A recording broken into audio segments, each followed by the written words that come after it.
Hey guys, welcome back to another episode of the Butterfly Effect podcast, and today we are talking about lost records, more specifically who sent that parcel and what is in that parcel that Autumn gave to us at the start of the game. Mate, what are your thoughts?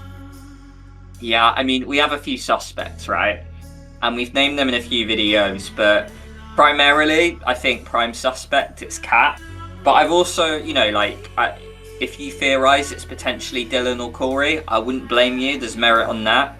And I've also brought it up a few times that maybe that lady at the bar, Pam, who investigates the supernatural in Velvet Cove, I think she's gonna play a part, because I don't know why they would chuck that in if they weren't gonna use it. So I'm kind of looking at Pam a little bit as well. But then we also have to say that tape 1 is quite vague, isn't it? And we don't really know what this abyss is. There's theories that it's a wishing well, but it could be so much more than that.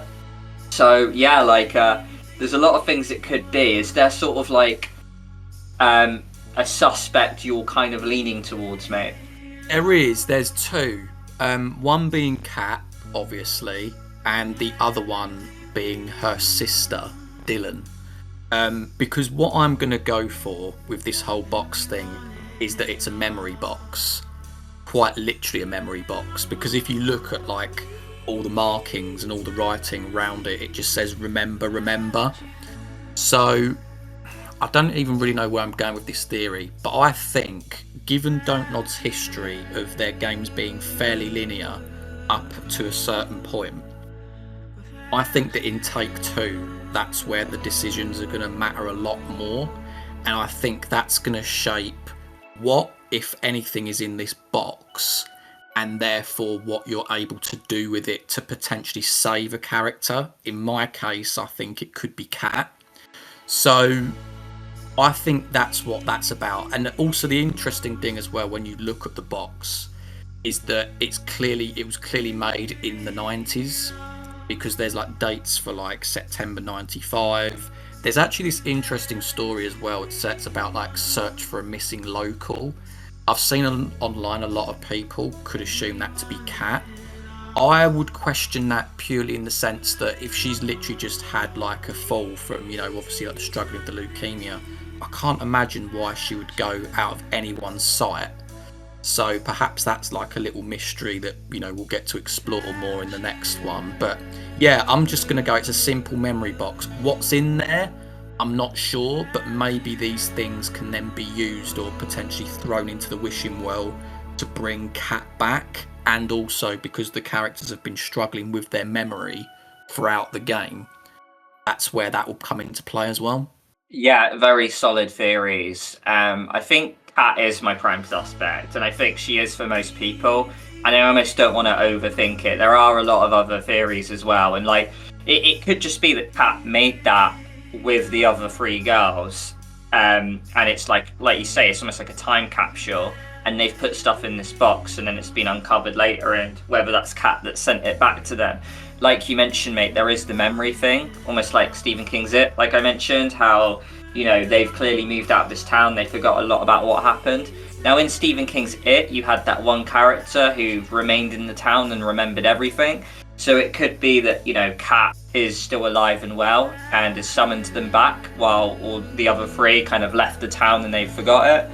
But I think some really strong theories that, make you, lean you to Kat is the inscriptions on the box. The 2 words I remember seeing, one said remember, but one saying I was there. Now, if we're talking I was there, I'm thinking it's the abyss, because I believe the parcel in the package has loads of sort of squiggly circles, almost like a vortex, like an abyss.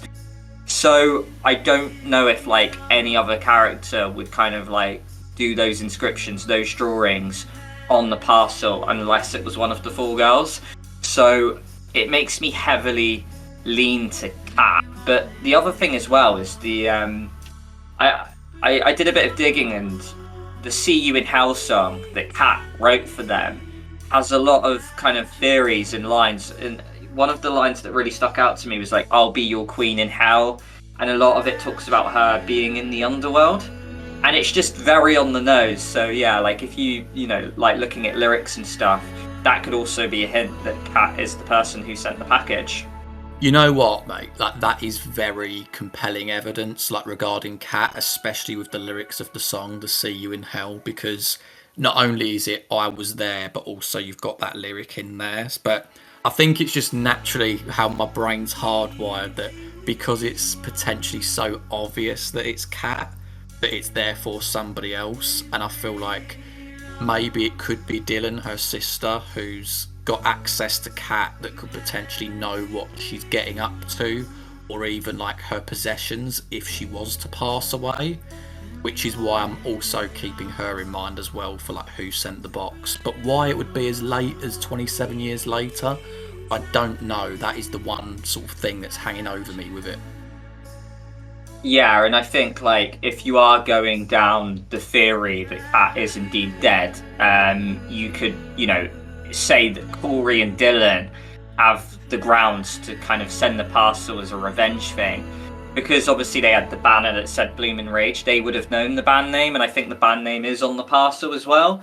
So yeah, like Dylan and Corey could be a solid shout for that one, which potentially like edges me like a bit more over like, you know, voting Pam as a suspect, which I know a lot of people do. But yeah, no, very well, mate. You know what? I've just thought of a random one.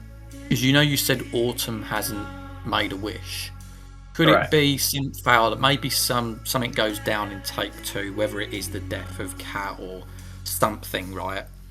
And her way to try and bring Kat back later in life is that she wishes that she gets sent some sort of box to help aid them in that. So she's almost helping her future self with, you know, saving a character. So I don't know.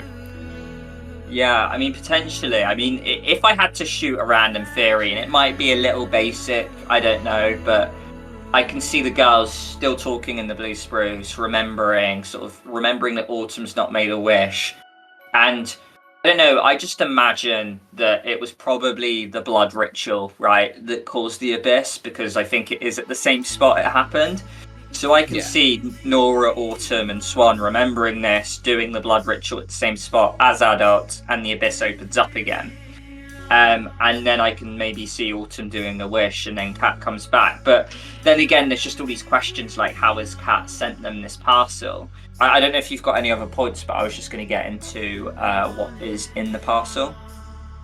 I do actually, because you know you just said if like their adult selves went to bring Kat back. The interesting question would, how would Kat come back? Would she come back as a little girl, or would she come back as a fully fledged adult like them? So that could tie your theory into like Kat getting into the modern day. Yeah, it could be. There's like we say, like tape 1 was so vague. There's definitely so many like avenues they could go down, which is why it's so interesting and why there are so many different theories and they're all so different from one another. So yeah, like it's definitely plausible. So I'm trying to think about what could be in the parcel, and I see a lot of people online reckon it's Swan's camcorder, which could contain footage which could allow them to remember to open up, like, you know, the story of tape 2 and kind of, you know, gives them the tools to kind of do what they need to do. So I could see that being the case. I could see you having Swan's camcorder in there. I see other people as well thinking it's potentially the trinkets they threw down into the abyss. So we could have like the cat pin, we could have Nora's guitar pick, and the trinket that Swan threw in. Why you would need a box that massive screams like Amazon to me. But regardless though, like, yeah, like it's super interesting to see what you know, they could bring out of that. But did you have any theories yourself about what could be in the box? I think it's got to come back to what I said earlier, that I don't know specific objects, but that it's going to be a memory box of some kind. There's going to be objects in there that it could well be as something as innocent as if Kat was to die. It's just memories of, you know, the time that they spent together, like certain little things, like maybe, you know, when you decorate the cabin, it could be things from that. I lean to the fact that actually these objects have certain significance in that if they're thrown into the abyss, something can happen. or it could trigger a memory which will then provoke the characters to do something. So I'm not quite sure specifically, but you know what? The camcorder would make perfect sense, especially because the game is called Lost Records. Yeah, that's a very good point. And I am trying to think, like, if it is the main suspect, and if it's Kat and Kat sent the parcel back, I'm so intrigued to know, like, is she gonna be like an adult? Is she gonna be a teenager still? And also, what her intentions are. Is she sending this parcel out of anger, like, you guys have forgotten me, and she goes into like proper baddie Cat mode where she wants revenge? Or is it gonna just be a soft side where she's like, nah, I miss you guys, like, I want you all back, and she's gonna be nice Cat? So if like Cat is alive and well, I'm gonna be really anxious approaching her because I don't know where her head's gonna be at all. I don't know if you feel the same. I think so, yeah. And also, like, it really sort of hinges on what follows in the early stages of Take Two. Because if she's dead, then, do you know what I mean? It sort of answers itself for us. If she becomes the missing local, again, there's a sort of avenue of potentials. And equally, if you all just for some reason after the horror and trauma of it all go your separate ways, then yeah, she could have an axe to grind. So, like you said, mate, it really could go multiple ways. Yeah, and the other thing as well is that, like, Swan obviously moves away. Nora's got like a mum out in a different state. I could see her going to her, starting her life in California, whatever it is. Autumn, I'm unsure, but it could be that like the girls after Swan naturally leave the town, thus is alone in Velvet Cove. Maybe she recovers from the leukemia, and maybe she does something with the abyss behind everyone's backs, so she could well be the missing girl, because if we are leaning to the theory that she throws herself into the abyss, that would just put 2 and 2 together with the missing girl theory, right? It would. And you know what? I've literally just been thinking, because there's so many overt references to Stephen King's It, right? Do correct me if I'm wrong, lad, or if you don't know, someone in the comments. But isn't the guy that first dies by Pennywise, isn't he the one that stayed in Derry? And I sort of wonder if there's going to be a parallel situation here where it's sort of actually where all the other girls have gone and moved on and gone elsewhere, that Kat stayed at Velvet Cove, and therefore, in mirroring it, she will be the one to die. So we'll have to see. Yeah, potentially. So, like, I know in It, like, the person who stays back in the town is alive and well, and he basically just goes, "Good, look, guys, I've been collecting all this evidence," and then it's just like very easy, and he like ties two and two together, like, helping their memories out. The person who dies is actually someone who doesn't want to deal with Pennywise, so just offers himself, like, as an adult, not wanting to go back. So, but, like, I do agree, there's so many ties with It, and they could definitely go down, like, a similar avenue. And it would just be interesting to see if Kat is just alive and well in Velvet Cove, and she's just summoned them back. And maybe she's not even gone into the abyss. So there's just so many things they can do with it. And I really enjoy kind of reading all these theories. And I hope you guys comment as well, because I'm just so intrigued to read more. And I'm dying to see what people, think more so on the matter. But yeah, there we go, guys. So that was our sort of wanderings, our ponderings on what is in the box and who sent the box in Lost Records. Like Liam said, do let us know what your thoughts and theories are in the comments below. We'll read and reply to them.